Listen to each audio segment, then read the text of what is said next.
দপ্তর সভাপতি মুখোপাধ্যায় ফাউন্ডেশনের চেয়ারম্যান অনির্বাণ গাঙ্গুলী মহাশয় আপনাদের মধ্যে এসে উপস্থিত হয়েছেন। একটা ধন্যবাদ ভালো আশীর্বাদ করুন এবং আগামী 1 জুন সকাল সকাল ভোট কেন্দ্রে পৌঁছে 1 নম্বর ভোটারে পদ্মফুল চিহ্নে ভোট দিয়ে অনির্বাণ গাঙ্গুলী মহাশয়কে বিপুল ভোটে জয়যুক্ত করুন।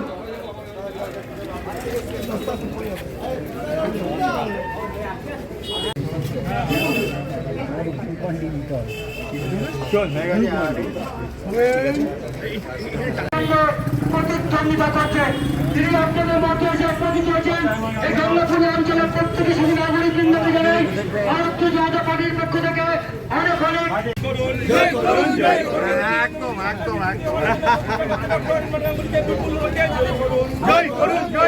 একেবারে মাটির মানুষ হয়ে জনসংযোগ সারলেন যাদবপুরের বিজেপি প্রার্থী ডক্টর অনির্বাণ গাঙ্গুলী। টালিগঞ্জ বিধানসভার মণ্ডল 3 কুঁটঘাট বাজার সংলগ্ন এলাকার মানুষদের সঙ্গে জনসংযোগ সারলেন তিনি। এদিন প্রার্থীকে জনসাধারণের সঙ্গে বেশ খোশ মেজাজে দেখা গেল।